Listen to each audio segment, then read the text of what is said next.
નમસ્કાર દર્શક મિત્રો, આજે એક એવી ચર્ચામાં ગુજરાત સમાચાર ટેલિવિઝન પર તમારું સ્વાગત છે કે જેનું નામ, જે બાબત, જે વિષય વારંવાર ગાજતો રહે છે. ભારતે એ વિષયને લઈને ઘણી બધી આશાઓ સેવી છે. એની અગત્યતા, ઉપયોગિતા વિશે ઘણી બધી વાતો થઈ છે. આજે એમાં જે છેલ્લા 2 દિવસમાં એક મોટો ધરતીકંપ આવ્યો છે એની વાત કરવી છે. દોસ્તો, વાત છે શાબોહરની. ઈરાન દેશનું નામ તમે સાંભળ્યું હશે. એ શાબોહર ની વાત વિગતે માંડીએ તે પહેલા આજની જે વિદ્વાન પેનલ છે, કારણ કે વિષય એટલો જટિલ છે કે એને સમજવા માટે પણ વિદેશ નીતિથી માંડીને ઇન્ફ્રાસ્ટ્રક્ચર એટલે કે આંતરમાળખાકીય સવલતોના ક્ષેત્ર સુધીનું જ્ઞાન જોઈએ. મને આનંદ છે આજની આપણી જે પેનલ છે એમાં પ્રોફેસર જી રઘુરામ છે. ઇન્ફ્રાસ્ટ્રક્ચર ટ્રાન્સપોર્ટ સિસ્ટમના નિષ્ણાત છે. પોર્ટ અને શિપિંગ સેક્ટરમાં રિસર્ચ કરી ચૂક્યા છે. ફેબ્રુઆરી 2017થી હાલ સુધી આઈઆઈએમ બેંગલુરુના ડિરેક્ટર, ઇન્ડિયન મેરીટાઈમ યુનિવર્સિટીના વાઇસ ચાન્સેલર રહી ચૂક્યા છે. આઈઆઈએમ અમદાવાદમાં એ ઇન્ડિયન રેલવે ચેરના પ્રોફેસર છે.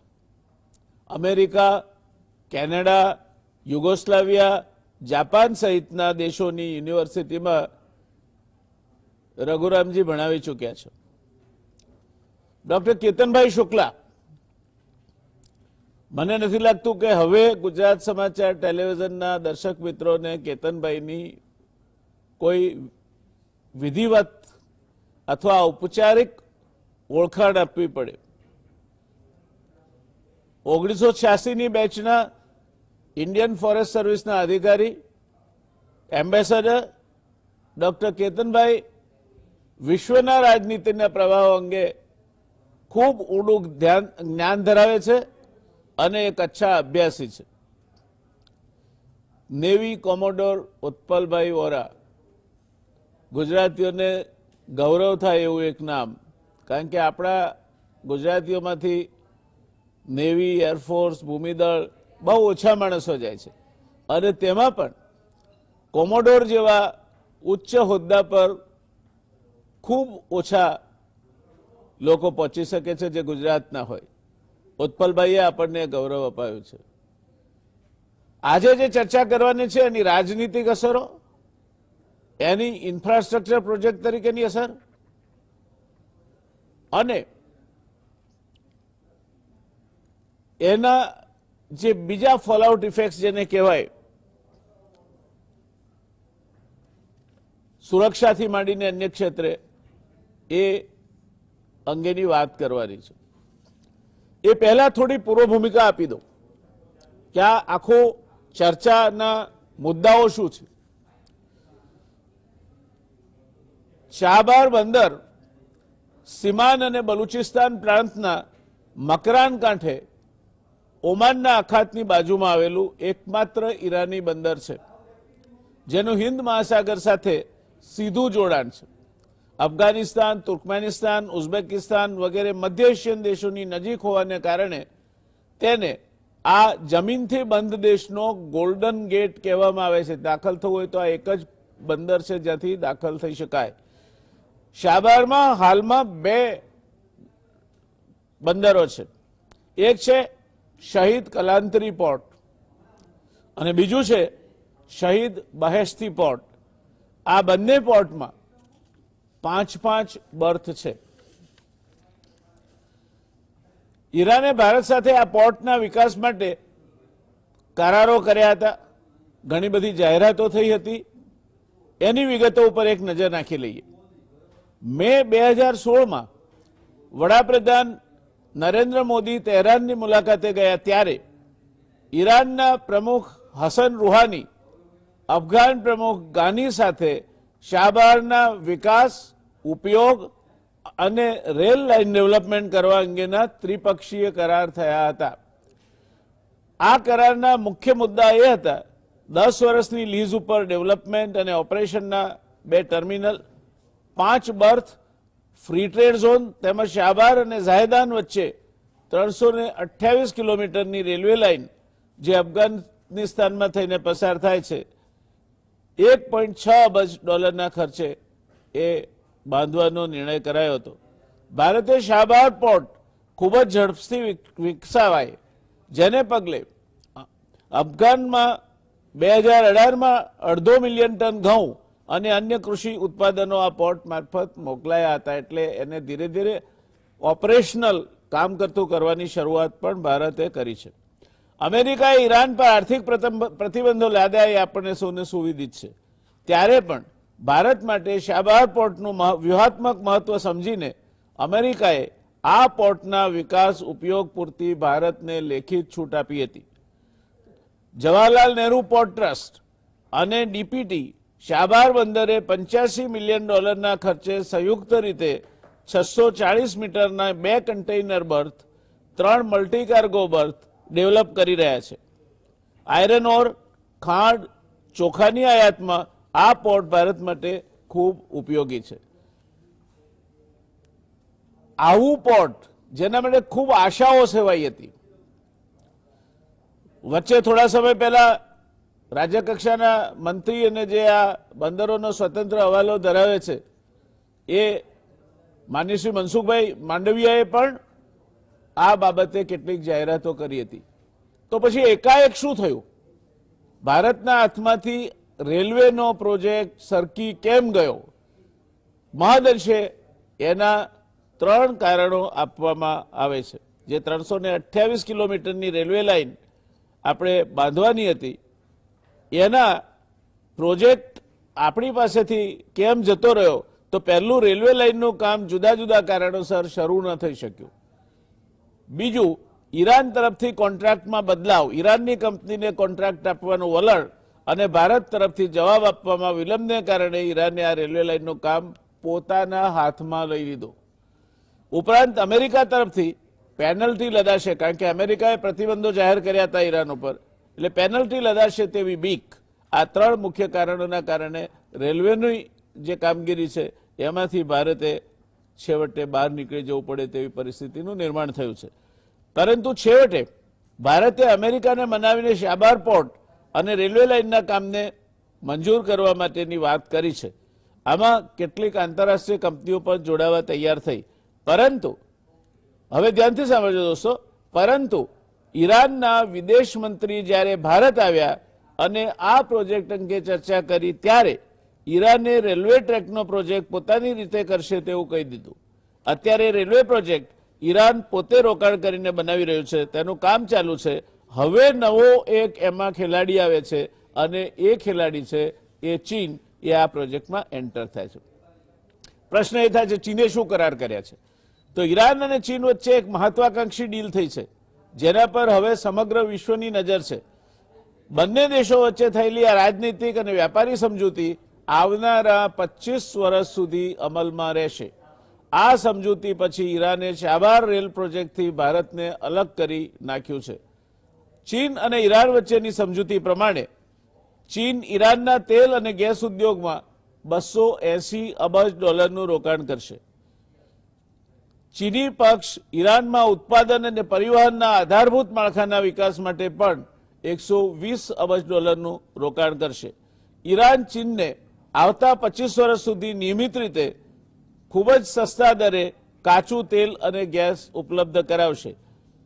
અને ચોથો મુદ્દો છે ચીન 5G ટેકનોલોજીનું ઇન્ફ્રાસ્ટ્રક્ચર વિકસિત કરવામાં ઈરાનની મદદ કરશે બેન્કિંગ, ટેલિકોમ્યુનિકેશન, બંદરો, રેલવે અને ડઝનબંધ અન્ય ઈરાની પરિયોજનાઓમાં ચીન મોટા પાયે ભાગીદારી વધારશે. પાંચમું, બંને દેશ પરસ્પર સહયોગથી સંયુક્ત સૈન્યાભ્યાસ અને શોધ કરશે. ચીન અને ઈરાન મળીને હથિયારોનું નિર્માણ કરશે. તમને ખ્યાલ હોવો જોઈએ કે આ બંને દેશો અણુ રાષ્ટ્રો છે અને એકબીજા સાથે જાસૂસી જાણકારીનો પણ વિનિમય કરશે. એટલે ખૂબ જ મજબૂત સંધિ 25 વર્ષ માટે આ બંને દેશો પર થઈ છે. ત્યારે પ્રશ્ન એ થાય છે કે ભારત પર શું અસર થશે? જાણકારોનું કહેવું છે કે ચીન અને ઈરાન વચ્ચે આ સમજૂતી ભારત માટે એક ખતરાની ઘંટી પુરવાર થઈ શકે છે. અમેરિકાના પ્રતિબંધને કારણે ભારત ઈરાનથી તેલ આયાત કરવાનું લગભગ બંધ કરી ચૂક્યું છે.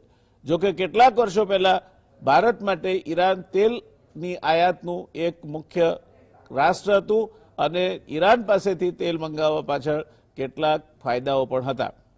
ચીની રોકાણ ઈરાનમાં જવાથી ભારતને નુકસાન થશે, કારણ કે ચીન અને ઈરાનના સંબંધો દિવસે દિવસે વધારે ગાઢ બનતા જશે. ચીનની હાજરી ભારત માટે મુશ્કેલી પેદા કરશે, કારણ કે આપણે એવું માનતા હતા કે આ શેબોરને આપણે એક કાઉન્ટર બેલેન્સિંગ પોર્ટ, ગ્વાદરના કાઉન્ટર બેલેન્સિંગ પોર્ટ તરીકે વાપરીશું, એ હવે શક્ય બને તે શક્યતા નથી. આ ભારત માટે કઈ મુશ્કેલીઓ સર્જશે? તો સવાલના જવાબમાં સાઉદી અરેબિયાના ભારતના પૂર્વ એમ્બેસેડર તલમીઝ અહેમદ કહે છે, આઝાદી બાદ અત્યાર સુધીમાં ભારતની વિદેશ નીતિ સ્ટ્રેટેજિક એટોનોમી રહી છે. કેતનભાઈ, ખાસ આપ આ સાંભળજો. તલમીઝ અહેમદ કહે છે કે આઝાદી બાદ અત્યાર સુધીમાં ભારતની વિદેશ નીતિ સ્ટ્રેટેજિક ઓટોનોમી રહી છે. એટલે કે ભારત કોઈ ખાસ દેશ કે જૂથમાં સામેલ થતું નહોતું, તેમના દબાણમાં આવતું નહોતું, પોતાના હિતો અનુસાર બધા દેશો સાથે મૈત્રીપૂર્ણ સંબંધ રાખવાની કોશિશ કરતું હતું. પણ હવે એક એવી છાપ ઊભી થતી લાગે છે કે કેટલાક વર્ષોથી ભારતની આ નીતિ નબળી પડી છે. ભારતના પાડોશી દેશોમાં પણ એવી ધારણા બંધાઈ રહી છે કે ભારત ક્યાંક ને ક્યાંક અમેરિકાના પ્રભાવમાં છે. આ પરિસ્થિતિમાં ભારત કયું મહત્વ ગુમાવશે? તો ચાબાર પોર્ટનું વ્યૂહાત્મક સાર એટલું મહત્વનું છે કે ભવિષ્યમાં ભારતે કોઈ અન્ય દેશને મદદ કરવી પડે એવા સંજોગોમાં આ પોર્ટ પરથી તે અત્યંત આસાનીથી કરી શકે. ભારત અફઘાનિસ્તાનમાં પોતાના માલસામાનની હેરફેર પાકિસ્તાન થઈને નહીં, પરંતુ સીધી જ ઈરાનના આ પોર્ટથી કરી શકે. ભારત, રશિયા, ઈરાન, યુરોપ અને મધ્ય એશિયાને જોડતું આ મહત્વનું બંદર છે. શાબાર પોર્ટ કાર્યરત થઈ જતા ભારતમાં આયરન ઓર, ખાંડ અને ચોખાની આયાત સરળ તેમજ સસ્તી થાય. ભારતની તેલ આયાતના ખર્ચમાં પણ વ્યાપક ઘટાડો નોંધાઈ શકે. શાબર પોર્ટ પૂર્ણ વિકસિત થતા ઈરાન ભારતનું લશ્કરી ભાગીદાર પણ બની શકે. શાબર પોર્ટ અફઘાનિસ્તાન સાથે ભારતના માત્ર વ્યાપારિક જ નહીં, પરંતુ રાજકીય સંબંધોને પણ મજબૂત બનાવશે. દોસ્તો, અને છેલ્લે આપણે નિષ્ણાતોની પેનલ પાસે જઈએ તે પહેલા ભારતની આજુબાજુ, જેને સ્ટ્રિંગ ઓફ પર્લ કે છે, એમ ચીનનો ભરડો વધતો જાય છે. બાંગ્લાદેશમાં ચિત્તાગોંગ પાયરા બંદર પર ચીની સૈન્યનો કબજો છે. શ્રીલંકા હમ્બનટોટા બંદર, માલદીવ 15 ટાપુને ચીને લીઝથી કબજે કર્યા છે. મ્યાનમાર કોકપિયું શહેરના તટ પર ચીનનો પગપેસારો, 2 બંદરો પર ચીનની નજર જે સીધા બંગાળના અખાતમાં ખુલે. પાકિસ્તાનને કરજ આપીને ગ્વાદર બંદરનો ઉપયોગ ચીન કરી શકે અને હવે આ શાબાર આવે એટલે આપણી જ્યાં સુધી દરિયાઈ સીમાઓ છે એમાં આ ડ્રેગન એટલે કે ચીન બહુ મજબૂત પકડ આપણી સ્ટ્રિંગ ઓફ પર્લ નહીં પણ આ ગળા ફાંસલો આપણા માટે ઊભો કરી ચૂક્યો છે. આ પરિસ્થિતિમાં ચર્ચાની આપણે શરૂઆત કરીએ અને સૌથી પહેલો પ્રશ્ન પ્રોફેસર રઘુરામ આપના માટે છે. આપ ગુજરાતીમાં વાત કરી શકો, ચાલશે, હું માનું છું ત્યાં સુધી આપ કરી શકો છો, નહીં તો હિન્દી ચાલશે. તો આ જે છેલ્લા 3 દિવસમાં ડેવલપમેન્ટ થયું છે એને આપ કઈ રીતે જુઓ છો? You are A person who has a very good insight into the infrastructure development of the port. You were Vice Chancellor of a maritime university. You have a very good insight into this subject. How do you look at this subject? તમને શું લાગે છે, આ શું થયું? ભારતને આનાથી કેટલો મોટો ઝટકો લાગ્યો?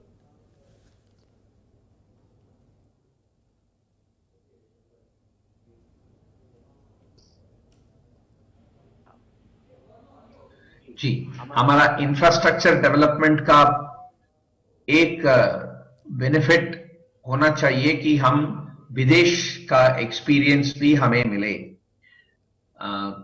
तब हमारा एक्सपर्टीज भी और बढ़ेगा।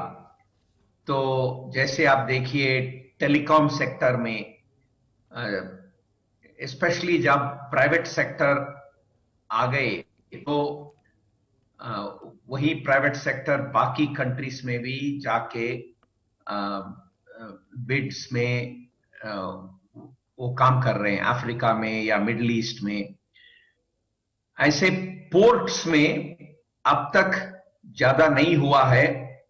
हम बोलते हैं कि पोर्ट्स में हम अभी भी डाउनलोड कर रहे हैं, अपलोड नहीं। मतलब हमारा पोर्ट बनाने का एक्सपर्टीज ग्लोबल होना चाहिए। तो फॉरेन कंपनीज यहां आ रहे हैं, पर इंडियन कंपनीज, तो अभी अदानी ग्रुप का म्यांमार में जाने का हुआ है, तो जेएनपीटी, डीपीटी, उनका एक्सपर्टीज चबाहर जाने में थोड़ा हमको बेनिफिट है, स्ट्रेटेजिक बेनिफिट, क्योंकि और भी बाकी कंट्रीज में हम कर सकते हैं।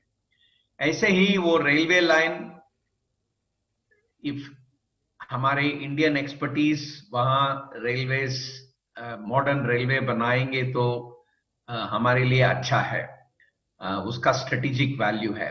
ऑफ कोर्स पहले भी इंडियन रेलवेज थोड़े कंट्रीज, अफ्रीका और ईरान में भी बहुत सालों पहले राइट्स, इरकॉन कुछ काम किए हैं, पर तब तो टेक्नोलॉजी उतना मॉडर्न नहीं था, पर अभी करने का मौका था। तो ये मौका अभी हाथ से निकल गया ड्यू टू ग्लोबल पॉलिटिक्स।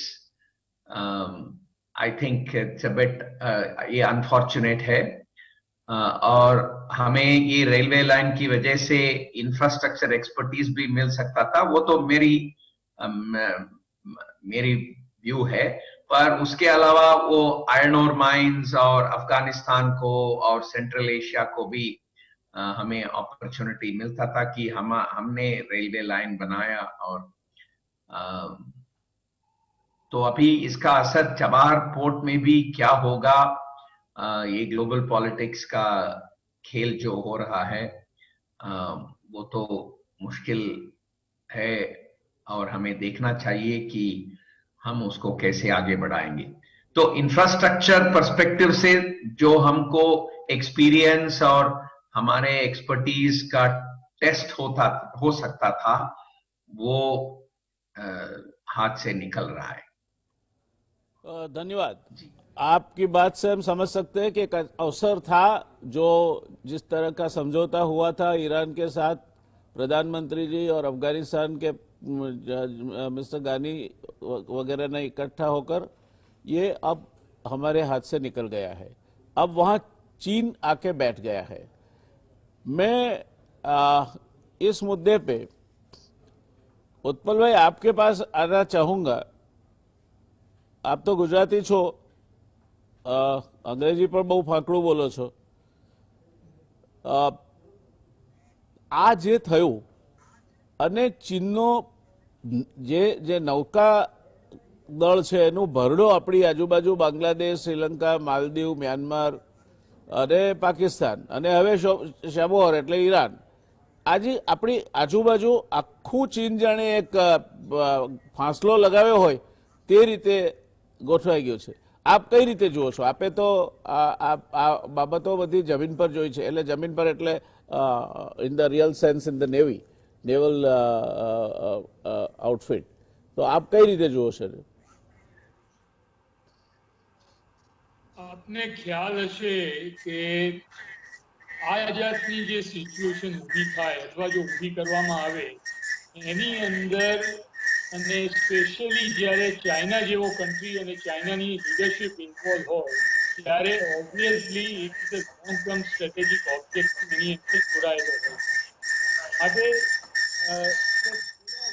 પાછળ જઈએ અને એની અંદર જ્યારે સોવિયત યુનિયન હતું ત્યારે મિડલ ઇસ્ટ પોલિટિક્સ જેને કહેવાતું અને વેસ્ટ એશિયા પોલિટિક્સ જેને કહેવાતું હતું કે જે ખૂબ જ from the geostrategic of oil and gas perspective જ્યારે આ નેશન્સ માટે જ્યારે ખૂબ જ જરૂરી હતું ત્યારે પર્શિયન ગલ્ફ અને જે 9 ચોક પોઈન્ટ્સ ઓફ ધ વર્લ્ડ જેને કહેવામાં આવે કે અમેરિકા ઇવન આજે પણ કંટ્રોલ કરવા માટે પ્રયત્નો કરી રહ્યું છે અને કરી રહ્યું છે ત્યારે રશિયા એ વખતનું સોવિયત યુનિયન અને એ વખત અને અમેરિકા વચ્ચે ખૂબ જ કોમ્પિટિશન અને માટે અમેરિકાનું યુએસ 5th ફ્લીટ જેનું હેડક્વાર્ટર ઇઝ ઇન પેરિસ અને ડિએગો ગાર્સિયાની અંદર is a full fledged naval base કે જેને રેપિડ ડિપ્લોયમેન્ટ ફોર્સ કહેવામાં આવતો હતો એનો primary responsibility was only to protect the continuous oil flow from the Persian Gulf and Strait of Hormuz.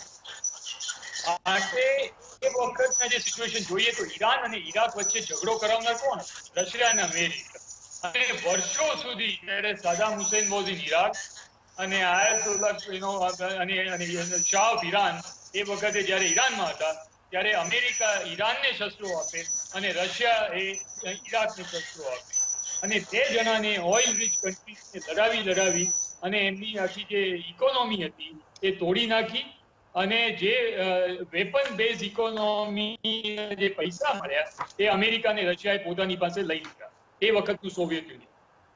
Now Russia over a period of time post Cold War is no more that Soviet Union that used to be. And Russia is now become slightly dependent as far as his own economy is concerned on China. And then China જે leadership છે even from the Xi Jinping ને છોડી દો પણ even એના પહેલાના પણ જે leaders હતા they had done a political economy જેનું આજે ચાઇના rich dividend લઈ રહ્યું and therefore China has decided to emerge as a global power and you cannot become a global power unless you have hold on two issues. One is politico-military and economic issues and other one is જ્યારે તમારે દાંત દેખાડવા પડે ત્યારે military power. China understands these two aspects very well. China also knows that any economic bag which is strengthened by the continuous supply of the oil, it is also passing through the Indian Ocean and a state of Malacca and then further up.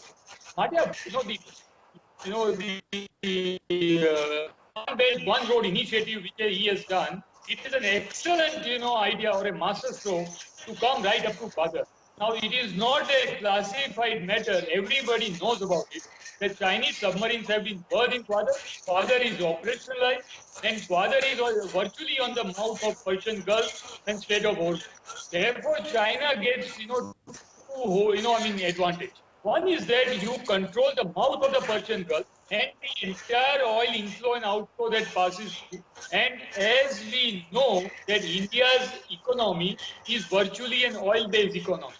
And therefore it makes a lot of difference even if the oil prices go up or down by $5 to $10 per barrel. And America, of course, the strategic reserve of US has become quite reasonable and therefore America has emerged as a global oil power also. And America's dependence on the OPEC countries and Middle East has considerably gone low. And therefore we have started buying oil now from America and Venezuela. But China's the entire oil supply and dependence on oil and gas continues to increase on the Persian Gulf. India also used the masterstroke and Chabahar port was taken over for development on a lease of 10 years. Now you see the Chinese strategy comes into the play. And that is, nobody knew about it. But when Xi Jinping visited Iran, the entire thing was put under the wrap, under the secrecy, and the negotiation and confabulation started. And the entire deal was worked out. And look at the amount, $400 billion over a period of 25 years.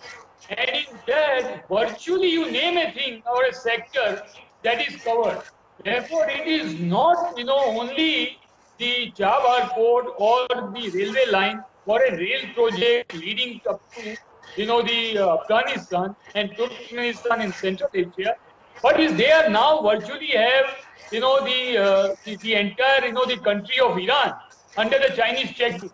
And they are going to control for next 25. If this deal is put up in front of the Iranian parliament, and if it sees the approval of the Iranian parliament, then for next 25 years, Iran is dependent on China, and China also, and many people have missed this point.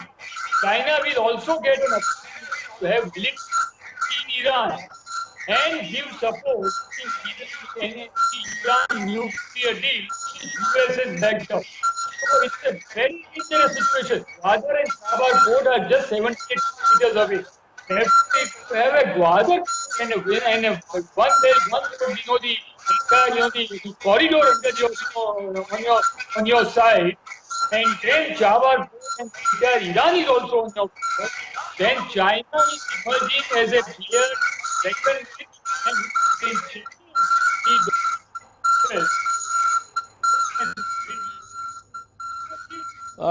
ઉત્પલભાઈ, there is some problem. થોડુંક તમારા ઓડિયોમાં કંઈક પ્રશ્ન છે. I'll come back to you again. કેતનભાઈ, આ બધું ચર્ચા આપે સાંભળી અને મેં જાણી જોઈને તમારો ક્રમ ત્રીજો રાખ્યો છે. એક બાજુ બાંગ્લાદેશ, શ્રીલંકા, માલદીવ, મ્યાનમાર, પાકિસ્તાન અને છેક હવે પર્શિયન ગલ્ફના બિલકુલ નાક પર શેવોર ચીન બેસી ગયું છે. બીજી બાજુ અરુણાચલ પ્રદેશથી લડાખ સુધી અને હવે નેપાળ પણ એમાં આપણે ઉમેરી દઈએ તો ભારતની આજુબાજુ ચીને જબરજસ્ત ભરડો લીધો છે એવું આપને લાગે છે? આપના વિદેશ નીતિના અનુભવે આપ આને કઈ પરિસ્થિતિ ગણશો? આમાં એવું છે કે જે પરિસ્થિતિ છે એ દીવા જેવી ચોખ્ખી છે. આપણે જે વાત કરીએ છીએ કે રશિયા અને ચાઇના અને અમેરિકાના જે સંબંધો કેવા હતા, આપણા પણ આમાં અગત્યની વસ્તુ અત્યારે એ છે કે આખા દુનિયામાં જીઓ પોલિટિકલ ધુરી બદલાઈ રહી છે. ચાઇના, રશિયા એક બાજુ છે, અમેરિકા બીજી બાજુ છે. હવે આ જે પ્રોજેક્ટ હતો એ 2018માં શરૂ થવાનો હતો. એમાં એક બહુ મોટો ફાયદો હતો કે ગ્વાદાર પોર્ટ અને પોર્ટ બંને એકબીજાને બેલેન્સ કરી શકતા હતા. હવે અગત્યની વસ્તુ એ છે કે બેલેન્સ ઓફ પાવર બહુ અગત્યનો છે. હવે અત્યારે આપણે જોઈએ તો $400 બિલિયન 25 વર્ષનો કોન્ટ્રાક્ટ અને ગેસ સપ્લાય, સેમ કોન્ટ્રાક્ટ ચાઇનાએ રશિયા જોડે $400 બિલિયન ગેસ માટે કર્યો છે. એટલે હવે આ બંને દેશોમાં જે આખી પરિસ્થિતિ છે, આ પ્રોજેક્ટ ખાલી રેલવેના ઇન્ફ્રાસ્ટ્રક્ચર કે એના માટે નથી. આ પ્રોજેક્ટ સૌથી પહેલા આપણે 2000થી ડિસ્કસ થતો હતો અને એમ INSTC એટલે north south transport corridor, Russia, India, central Asia અને ત્યાંથી સિરિયા, યુક્રેન અને તુર્કી સુધી જવાનો હતો. એટલે આજે આખો પ્રોજેક્ટ છે એનું મહત્વ જે આપણે ધારીએ છીએ એના કરતાં ઘણું વધારે છે. બીજો એક મહત્વનો મુદ્દો છે કે અફઘાનિસ્તાનમાં એશિયાનું સૌથી લાર્જેસ્ટ આયર્ન ઓરનું રિઝર્વ છે અને એમાં આપણે એટલે રેલવેની જેમ જ $11.6 બિલિયન ઇન્વેસ્ટમેન્ટ કરવાનો વેરિયસ પ્રોજેક્ટ ડિસ્કસ થઈ રહ્યા હતા. એટલે આ વસ્તુ ખાલી એક જ સ્ટ્રેટેજિક માટે છે એ તો ઇમ્પોર્ટન્ટ છે, પણ એ સિવાય જે ટ્રાન્સપોર્ટ કોરિડોર છે જે ચાઇના બનાવી રહ્યું છે એને આપણે થોડી કાઉન્ટર બેલેન્સ કરી શકતા હતા. કરાચીથી માલ જાય એના કરતાં ઈરાનથી ઇઝી હતો અને ઈરાનનું જે ટોટલ એની જે કેપેસિટી હતી એ હવે ધીરે ધીરે ઘણી વધવાની છે, કારણ કે એ લોકો 10 બિલિયન ટનથી 80 બિલિયન ટન સુધી લઈ જવા માંગતા હતા. એટલે આને લીધે આપણે ઉઝબેકિસ્તાન, તુર્કમેનિસ્તાન, આગળ તુર્કી, આ બધી જ વસ્તુઓમાં જે સ્ટ્રેટેજિક ઇમ્પોર્ટન્સ છે એમાં ઘણો મોટો ફેર પડી જશે. ચાઇનાએ આજે આ વસ્તુ રાતોરાત નથી થઈ. સુલેમાનીનું જે મોત થયું જાન્યુઆરીમાં એ પછી ચાઇનાએ એની સ્ટ્રેટેજી બોલ્ડ કરવા માંડી છે. એમણે ઈરાનમાં કોન્ટ્રાક્ટ સાઇન કર્યો. બોર્ડર પર આપણે પ્રોબ્લેમ જોઈ રહ્યા છીએ. નેપાળની પરિસ્થિતિ થોડી બદલાઈ રહી છે અને સૌથી મહત્વની વસ્તુ હવે એ છે કે અમેરિકામાં જે ઇલેક્શન થશે એ ઇલેક્શનના જે પરિણામ આવશે એ પણ આના પર ઘણી અસર કરશે. એટલે પર્શિયન ગલ્ફમાં આપણે માટે આ એક બહુ મહત્વની વસ્તુ હતી. એશિયાના 4 રોજ મોટા મોટા ગણાય. તેલ ઇમ્પોર્ટર કન્ટ્રી છે જાપાન, ચાઇના, ઇન્ડિયા અને સાઉથ કોરિયા. 60% ઓઇલ આપણે મિડલ ઇસ્ટમાંથી ઇમ્પોર્ટ થાય છે. અને આ ચાઇનાનો બહુ બોલ્ડેસ્ટ મૂવ છે. આમાં આપણે જુદી જુદી જે જૂની બધા જે જૂના જે કન્સેપ્ટ છે બધા તાત્કાલિક ચેન્જ કરવા પડશે. કારણ કે ઈરાનની બી જે ફોરેન પોલિસી છે શિયા ડોમિનેટેડ ગવર્મેન્ટ ગ્રુપ અને ફોર્સિસથી એ લોકોનું અત્યારે યમનથી સિરિયા સુધી એક અને ઇવન લેબેનોન કહી શકીએ. એટલે આખું જે મિડલ ઇસ્ટની પરિસ્થિતિ છે એ પણ આપણે માનીએ છીએ કે જે 10 વર્ષ પહેલા હતી એ 5 વર્ષ પહેલા હતી એના કરતાં ઘણી બદલાઈ રહી છે. એટલે અત્યારે ચાઇના એને હોર્મુઝ સ્ટ્રેટ અને એરેબિયન સીમાં અને પર્શિયન ગલ્ફમાં પોતાની પરિસ્થિતિ એના પોલીસમેન હોય એ રીતે સ્થાપવાની શરૂઆત કરી છે. અને આ આગળ જતા આ પરિસ્થિતિમાં ભારતે ડિપ્લોમેટિક, કારણ કે આમાં આપણે આર્મી કે નેવી રીતે બહુ એટલા બધા મોટા પાયે સંડોવાયા નથી. હવે તમે જોશો તો શ્રીલંકા, માલદીવ, મ્યાનમાર, પાકિસ્તાન અને ઈરાન નેવલનું જોઈએ તો બધી જ જગ્યાએ અને જીબુતીમાં આ આખું એક ચાઇનાએ આખી જે રિંગ બનાવી છે અને એક ગાર્લેન્ડ ઓફ રોડ કહેવાય છે, હેરાત, કંદાર, કાબુલ અને મજારે શરીફ. એ ત્યાંથી પછી આગળ ઉઝબેકિસ્તાનમાં જવાય છે અને ઉઝબેકિસ્તાનમાંથી આગળ પછી ઠેઠ તુર્કી સુધી. એટલે જે કહેવાય કે હવે આ પરિસ્થિતિમાં આપણી પાસે બે જ ઉપાય રહે છે. એક તો નવું એલાયન્સ કે રશિયા જોડે એલાયન્સ સુધારીએ. પણ મેં પહેલાં કહ્યું કે રશિયા જોડે ચાઇનાનો $400 બિલિયન કોન્ટ્રાક્ટ છે. S-400 એ લોકોએ 2018માં ચાઇનામાં એસ્ટાબ્લિશ કરી છે. એટલે આખી જે વિદેશ નીતિ છે, તમે જે શરૂઆતમાં કહ્યું કે ઇન્ડિયાની છાપ નોન એલાઇન તરીકે હતી અને G77 એ કન્સેપ્ટ પહેલા ઘણા લોકોને જે જિંગોઇઝમમાં જતો નહોતો કે પેટમાં નહોતો આવતો, પણ હવે આપણે ઈરાન જોડે 1950માં સંબંધ બાંધ્યા ત્યારથી સંબંધો બ્લો હોટ બ્લો કોલ્ડ, સારા ખરાબ એવી રીતે રહ્યા. સા હતા ત્યારે એ લોકો અમેરિકાની ધૂરીમાં હતા, આપણે રશિયા જોડે સારા સંબંધ હતા. પછી તરત જ આપણા સંબંધો સુધર્યા તો ઈરાન ઇરાક વોર આવી ગઈ. એ વખતે પાછા અગેન આપણા સંબંધો જુદા જુદા હતા. 1990માં રશિયા, ઇન્ડિયા અને ઈરાન એ લોકોએ નોર્ધન એલાયન્સ અને ગનીને સપોર્ટ કર્યો હતો. એટલે અત્યારે આપણે પાસે પરિસ્થિતિ સારી હતી, પણ આપણે એક વસ્તુ હંમેશા ધ્યાનમાં રાખવી જોઈએ કે હવે જીઓ પોલિટિકલ સિચ્યુએશનમાં ચાઇના એના બોલ્ડ મુવમેન્ટ કરશે. દાખલા તરીકે હોંગકોંગમાં કર્યું છે, જે સાઉથ ચાઇના સીમા છે અને આડોશ પડોશના દેશોમાં છે. એટલે ભારત માટે આ સમય એક રીતે કહેવાય તો આર્મીએ એની બહુ સારી રીતે પ્રિપેરેશન કરવી પડશે. ડિપ્લોમેટિક જે જેટલા સંબંધો જુદા દેશમાં સુધરી શકે. આપણે બધા દેશો સારા સંબંધ હતા, હવે ધીમે ધીમે શું છે કે કોલ્ડ વોરની જેમ ફરી પાછું એક ધુરી બીજી ધુરી, અમેરિકાની પરિસ્થિતિ ઇલેક્શન પછી કેવી છે, આ બધી વસ્તુઓ ધ્યાનમાં રાખીને આપણા ઈરાન સાથેના સંબંધો ઘણા સારા રહ્યા છે. આ લોકોને યાદ હશે કે હિસ્ટ્રીમાં કે જ્યારે હુમાયુ ભાગી ગયા હતા ત્યારે એમને ઈરાનના રાજાએ શરણ આપ્યું હતું અને અકબરના જમાનામાં ઈરાનના રાજાએ લખ્યું કે ભાઈ આપણે ઓટોમન એમ્પાયરને ડિસ્ટ્રોય કરીએ. ત્યારે અકબરે લખ્યું હતું કે નહીં, આપણે ત્રણેય અલ્લાહની મરજીથી એક જગ્યાએ સારા છીએ. આપણે ત્યાં ઘણા શિયા છે, શિયા અને સંતો ઇન્ડિયામાં થયા છે. 8,000 ઈરાનના સ્ટુડન્ટ ભણે છે. આપણે અત્યારે બી એમના કસ્ટમના જે ઓફિસરો છે એમને ટ્રેનિંગ આપી રહ્યા છે. એટલે આપણા એક બહુ આશ્ચર્યજનક 2005માં બીબીસીએ એક બહુ મોટો સર્વે કર્યો હતો કે ઈરાનમાં, એમાં લોકો માનશે નહીં પણ 70% લોકોએ લખ્યું હતું કે ઇન્ડિયા વોઝ મોસ્ટ પોપ્યુલર અને આટલી પોપ્યુલરિટી આપણને બીજા કોઈ દેશમાં નથી મળી. ઈરાનના લોકો ઓછા કન્ઝર્વેટિવ છે, ખૂબ જ મોડર્ન છે અને ભારત માટે એ લોકોના ઘણી જે કહેવાય આપણી ઇમેજ એ ખૂબ જ સારી છે. ઇન્ડિયામાં રૂમી પોપ્યુલર છે એવી રીતે જ આપણા બીજા બધા જે કવિઓ છે એ બી ઈરાનમાં ઘણા પોપ્યુલર છે. એટલે ઈરાનના સંબંધો આપણા માત્ર ડિપ્લોમેટિક કે ઇકોનોમિક નહીં પણ કલ્ચરલી બી ઈરાન જોડે આપણા બહુ સ્ટ્રોંગ સંબંધ છે. એટલે આમાં આપણે જેટલા જલ્દી બની શકીએ એટલા આ પ્રોજેક્ટમાં તો હવે મુશ્કેલ લાગે છે, પણ આમાં ક્યારે શું બદલાય એ કોઈ કહી ના શકે. એટલે લોંગ ટર્મ વિચારીને આ એક સૌથી મહત્વનો પ્રોજેક્ટ છે એ આપણે માનવો જોઈએ. એટલે હવે આમાં તો એવું છે કે આપણે હવે 3-4 મહિનામાં જોઈએ કે આગળ પછી કેવી રીતે ઇલેક્શનો, અમેરિકાના ઇલેક્શન પછી કેવી પરિસ્થિતિ થાય છે, એ બહુ મહત્વની વસ્તુ રહેશે. ધન્યવાદ. દર્શક મિત્રો, બહુ જ ટૂંકાણમાં આ ત્રણેય નિષ્ણાતોએ જે કહ્યું તે એ છે કે ચીને શતરંજની રમત બરાબર બિછાવી છે. દરિયામાં એણે પોતાના થાણા ઊભા કર્યા છે, તમારી આજુબાજુ છે આઝાદ કાશ્મીર સુધી એણે પોતાના થાણા ઊભા કર્યા, જેને આપણે પાક ઓક્યુપાઈડ કાશ્મીર કહીએ છીએ, ચાઇના ઓક્યુપાઈડ કાશ્મીર પણ છે. નેપાળને તમારા સામે ઉકસાવ્યું છે. હવે ક્યાંક ક્યાંક ભૂતાન પણ તમને કાન આંબળતું થયું છે. અરુણાચલમાં પ્રશ્ન છે. આ પરિસ્થિતિમાં હવે પછીના સમયમાં આપણે કઈ દિશામાં જવું છે, કોની સાથે જઈશું, એ બહુ સમજી વિચારીને કરવું પડશે.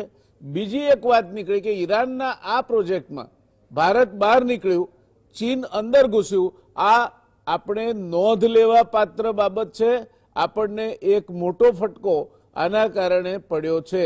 આ બાબત પણ આપણા ખ્યાલમાં હોવી જોઈએ. रघुरामन साहब, आपसे पूछना चाहूंगा मैं कि ये सब घटनाओं के मद्देनजर इसको चलते हुए क्या आपकी राय क्या रहेगी, भारत को क्या करना चाहिए?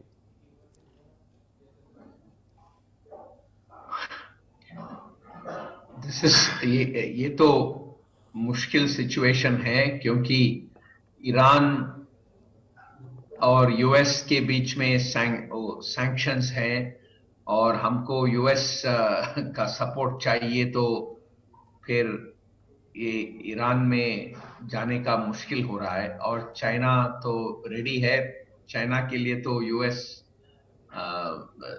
दोनों सुपर पावर्स हैं, तो ये तो मुश्किल स्थिति है. पर इंफ्रास्ट्रक्चर की दिशा में देखेंगे तो हम जहां पे भी हमें एंट्री मिलेगा, हमारे एक्सपर्टीज से हम ओपन कॉम्पिटिटिव बिड्स ग्लोबली हमें जाना चाहिए, ताकि हमारा डोमेस्टिक ताकत भी बढ़ेगा. ईरान के बारे में तो we are caught up in a major game. Yeah, so I really don't know how we can deal with it. Our other members, probably from a naval and foreign policy perspective, would be able to better address that. Yeah. But from an infrastructure perspective, we must keep global opportunities wherever possible. We must go for it, whether it is from the government side या private sector. तो वो पीपीपीस जो हम India में develop कर रहे हैं, तो उसका एक बेनिफिट हो सकता है कि वो ग्लोबली जा सकते हैं. तो ये opportunities we'll have to keep always in the radar. And I think in many countries जो एक्सपर्टीज और क्वांटम ऑफ एक्सपर्टीज इंडिया में हो सकता है, क्योंकि हम बड़ा कंट्री और हमारे डोमेस्टिक मार्केट इतना बड़ा है इंफ्रास्ट्रक्चर के लिए, तो छोटे छोटे कंट्रीज पॉपुलेशन पर्सपेक्टिव या ज्योग्राफिक पर्सपेक्टिव हम उनके लिए इंफ्रास्ट्रक्चर डेवलपिंग पार्टनर बन सकते हैं. ठीक है, धन्यवाद जी. प्रश्न ये है, और मैं इस टाइम आना चाहूंगा केतन भाई आपके पास, सामरिक महत्व की दृष्टि से हम देखें, क्योंकि चीन के साथ आजकल जो भी बात हम करते हैं, कहीं ना कहीं वो हमारा नाक दबाने का प्रयत्न करता हुआ दिखाई दे रहा है. और ये परिस्थिति को देखते हुए कल उठ के अफगानिस्तान में क्या होगा किसी को मालूम नहीं. चाइना भी अफगानिस्तान में काफी बड़ा इन्वेस्टमेंट कर रहा है, ऐसे रिपोर्ट्स है. तो अगर ये पूरा बेल्ट जो है लेबनान तक का, उस पे चीन की असर आ जाए, तो ऐसा कहा जाता है कि जो आदमी रास्ते के एक और चलता है उसको तो एक ही ओर से पत्थर लगता है, मगर बीच में चलता है उसको दोनों ओर से पत्थर लगते हैं. तो हमारा राह क्या होना चाहिए? हमें बीच में चलना चाहिए या फिर किसी किसी खेमे में जाके एक ही ओर से पत्थरों की चिंता करनी चाहिए? वैसे हमें तो अभी बीच में ही रहना चाहिए. एक तो इसमें ये एक प्रोजेक्ट था, लेकिन इसकी एक स्ट्रेटेजिक इंपॉर्टेंस थी. दूसरी चीज, ज्यादा हमारे पास एक लीवरेज है. एक तो हमारा सांस्कृतिक, मैंने कहा डिप्लोमेटिक रिलेशन अच्छे थे. हम ईरान से बहुत ज्यादा ऑयल परचेज करते थे, वो हमने अब 25% कर दिया है. 4 मिलियन पर डे थी जगह 12 मिलियन तक हमारा था एक जमाने में. तो ऑयल ईरान के ऑयल की 3 महत्व की चीजें है। बहुत अच्छी क्वालिटी है, इंश्योरेंस प्रीमियम कम हो जाता है, हम वेनेजुएला और कहीं से, और उसकी प्राइस कम होती है और रुपीस में रहते थे। तो ये चारों मुद्दे देख के ईरान भी आजकल इकोनॉमिक क्राइसिस से गुजर रहा है। चाइना ने जो भी कॉन्ट्रैक्ट साइन किया है वो उनकी ऑयल सिक्योरिटी के लिए रशिया और ईरान से किया है। ईरान चाइना पाइपलाइन बनाने का भी सोच रहे हैं। तो हमें सबसे महत्व की चीज ये है कि अमेरिका का जो भी है वो ध्यान में रखते हुए पर ईरान से हमें ज्यादा ऑयल खरीदेंगे तो एक तो हमारे पास ये लीवरेज है, दूसरा हमारे रिलेशन बहुत सालों से अच्छे, हमने ईरान को हमेशा सपोर्ट किया, एक दूसरे के जो छोटे मोटे मुद्दे में हमारी सहमति नहीं थी।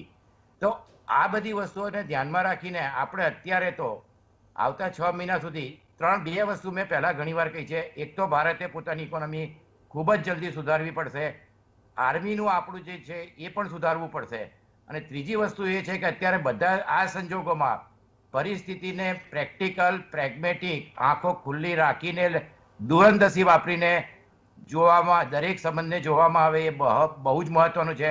તમારે એકદમ સાચી છે કે ચાઇના પહેલા કરતા હવે એગ્રેસિવ થવા માંડ્યું છે અને એમની ઇકોનોમી સારી છે, આર્મી એમનું બળ વધતું જાય છે અને સંબંધો બીજા બધા દેશો જોડે ઇકોનોમિક ટાઈપ વધતું જાય છે।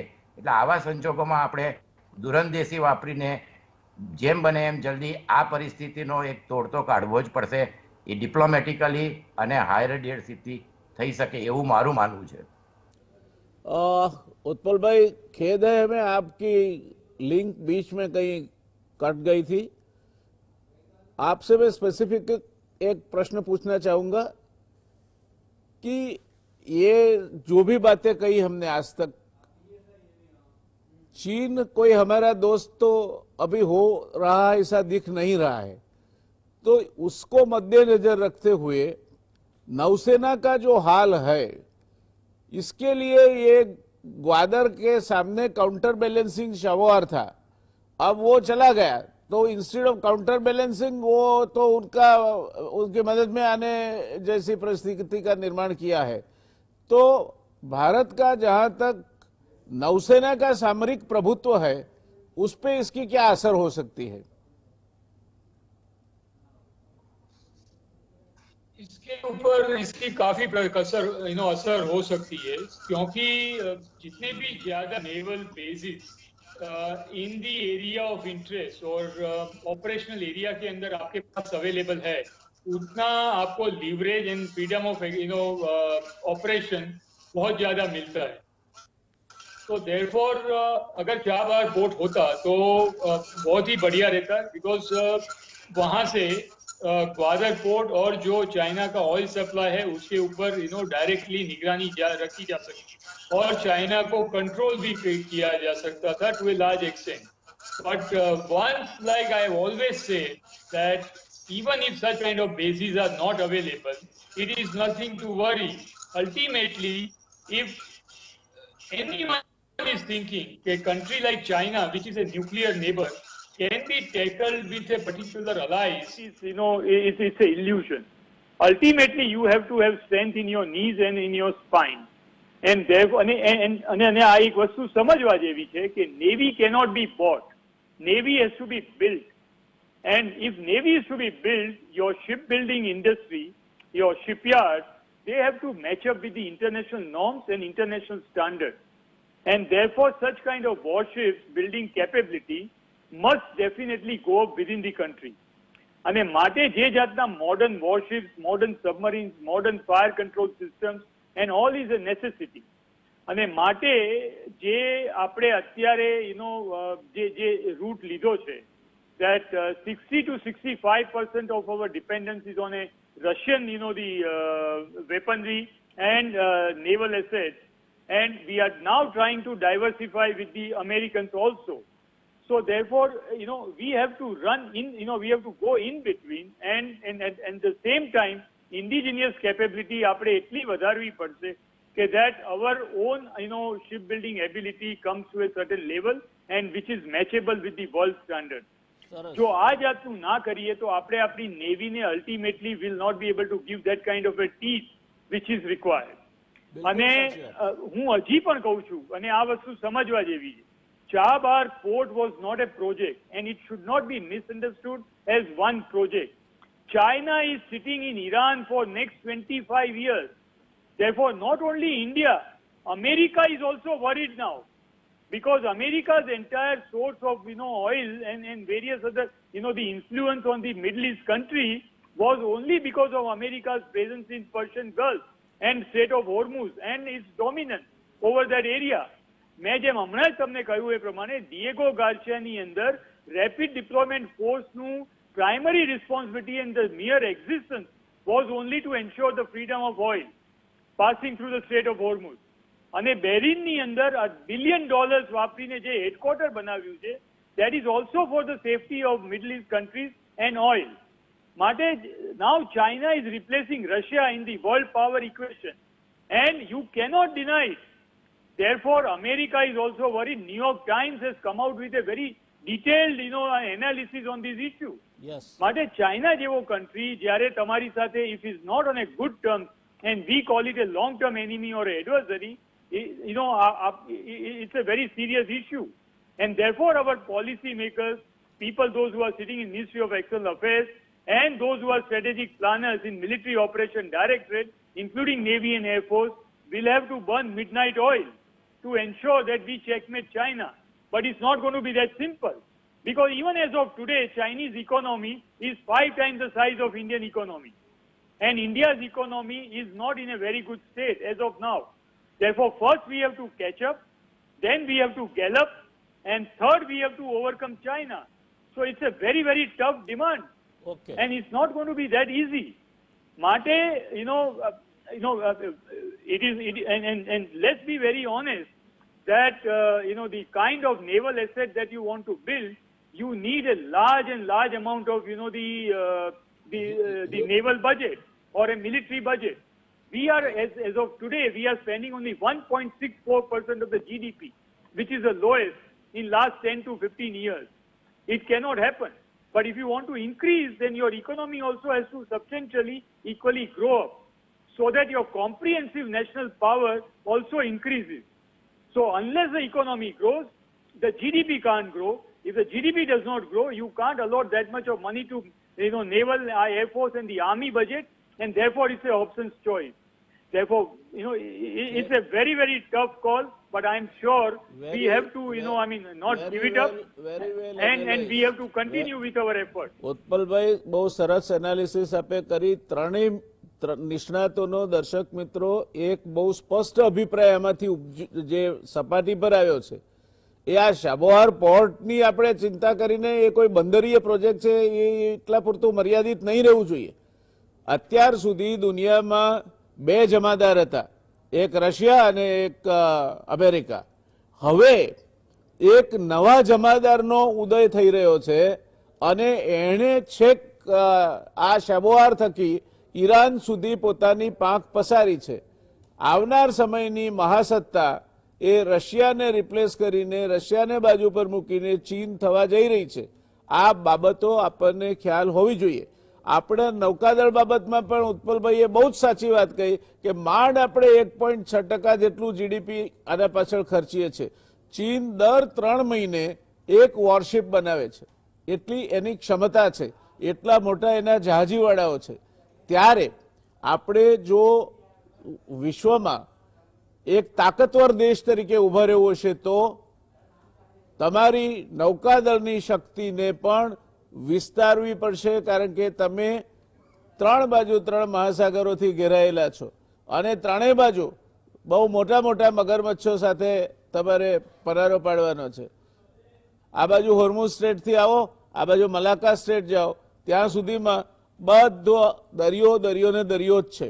અને તમને એ ખ્યાલ હોવો જોઈએ કે જ્યારે બાંગ્લાદેશની લડાઈ ચાલતી હતી ત્યારે પાકિસ્તાનને રોકાયેલું રાખવા માટે આપણી નેવીએ બહુ જ ગૌરવપૂર્ણ કામગીરી કરીને કરાચી ઉપર બોમ્બમારો કરીને કરાચી ઉપર હુમલો કરીને પાકિસ્તાનને ત્યાં રોકી રાખ્યું હતું. આ નૌકાદળની અગત્યતા છે અને એ નૌકાદળની અગત્યતા છે તે જોતા શાબોહારમાં જે આ થયું છે એ આપણે ખૂબ જ ગંભીરતાથી લેવું પડશે. હવે એનો રાતોરાત કોઈ ઉકેલ મળી જાય એવી કોઈ શક્યતા નથી. અબજો ડોલર ચીન ત્યાં રોકવાનું છે. 25 વર્ષ ચીનની હાજરી ત્યાં હશે અને એ દરમિયાનમાં સૌથી અગત્યની બાબત જે આપણે આ ચર્ચામાં પણ નહીં આવી તે એ છે કે મિલિટરી અને અધર ઇન્ટેલિજન્સ, ઉત્પલભાઈ, એ બધાની આપલે કરવાના કરાર પણ છે. એટલે એ ચીન આપણા ત્યાંથી કંઈ લઈ ગયું હોય સ્પાઇંગ કરીને અથવા તો ઈરાન ક્યાંકથી લઈ આવ્યું હોય તો એ ચીનના ફીડર તરીકે કામ કરશે. આ ખૂબ જ ગંભીર ઘટના છે અને દેશ તરીકે આપણા માટે ચિંતા કરાવનારી બાબત છે.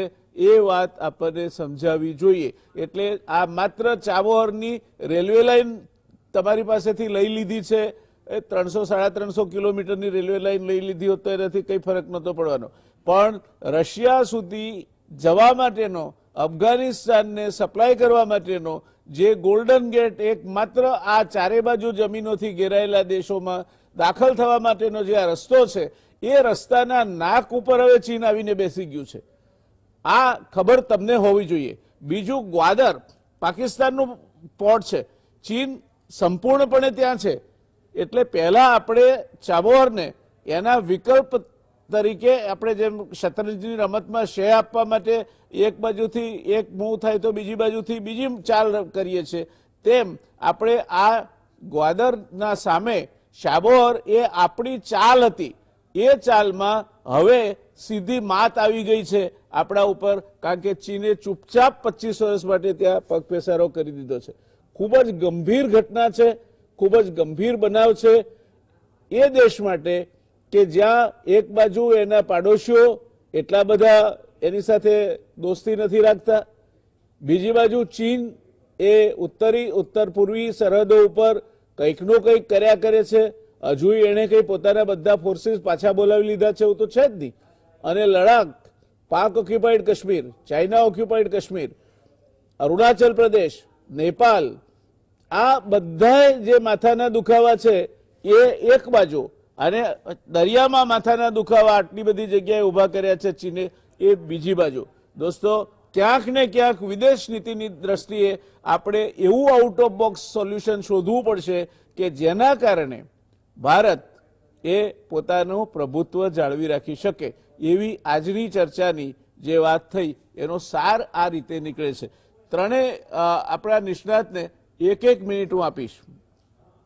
આપ ત્રણેય 1 મિનિટમાં આ આખા પ્રશ્ન અંગે શું કરી શકાય, આપના મતે શું કરવું જોઈએ, એ 1 થી 1.5 મિનિટમાં આપ મને કહેશો તો ઇટ વિલ બી યુઝફુલ. દર્શકોને પણ ઉપયોગી થશે. શક્ય હોય ત્યાં સુધી હિન્દીમાં કહેશો તો આભારી થઈશું.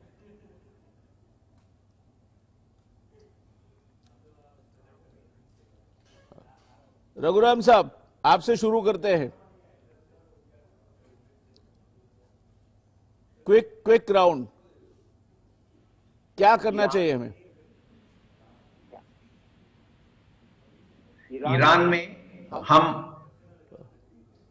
we should try to see how we can continue to operate,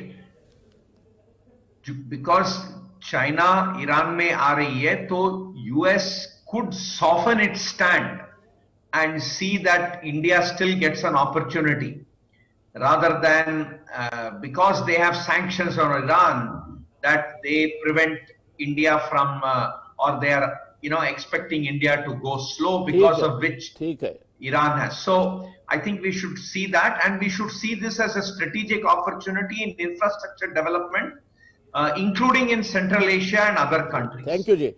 Ketan bhai, શું લાગે છે આપને, આપણે શું કરવું જોઈએ? कि हमें इसमें जितनी जल्दी हो सके इतनी जल्दी, जैसे हमारा ऑयल हम वहाँ से खरीद सकते हैं, अमेरिका की पॉलिसी चेंज हो सकती है. ये प्रोजेक्ट हमारे हाथ से इसलिए भी गया है कि हमें अमेरिका ने 2008 में परमिशन दी थी.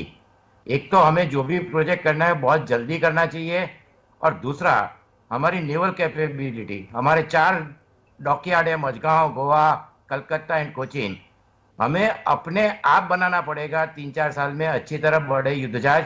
बाकी तो ये सब चीजें 10 साल लेती है, इतना टाइम हमारे पास है नहीं. इसलिए ये दोनों चीजों में जितनी जल्दी हो सके हम ज्यादा ऑयल खरीद के कैसे भी चहार में हमारा पांव रख सकते हैं, और दूसरा ये इकोनॉमिक टाई अप ईरान के साथ ज्यादा बढ़ा सकते हैं. Thank you. उत्पल भाई, આપને શું કહેવું છે આ પરિસ્થિતિમાં શું કરવું જોઈએ આપણે? આ પરિસ્થિતિમાં ખરેખર જો જોવા જઈએ તો situation is totally gone out of control at this moment of time, અને માટે we have to wait and watch. કારણ કે અત્યાર સુધી China Pakistan nexus was there, now it is China Pakistan Iran, and therefore it is a dangerous axis is being created. અને એમાં જો China અત્યારે ઈરાન સાથે જે 25 વર્ષની આ ગ્લોબલ સ્ટ્રેટેજિક પાર્ટનરશિપ કરી અને અપાર્ટ ફ્રોમ મિલિટરી બેઝિસ ને intelligence and nuclear know how જો ચાઇના ઈરાનને પ્રોવાઈડ કરવા માંડે તો then entire geopolitical dynamic of not only Middle East or the West Asia but the entire the world is going to change, because $400 billion is not a small amount over a period of 25 years. Sorry to interrupt you. Time will not permit us to go beyond this step. દર્શક મિત્રો, ઉત્પલભાઈનું કહેવું એવું છે કે પરિસ્થિતિ અત્યારે કોવિડનો દર્દી વેન્ટિલેટર ઉપર હોય તેવી છે. જે કંઈ કરવાનું હોય પહેલા એકલા આપણે પાકિસ્તાન સાથે માથા કૂટતા હતા, એમાં પાકિસ્તાન ને ચાઇના 2 થયા, હવે પાકિસ્તાન, ચાઇના અને ઈરાન 3 થયા.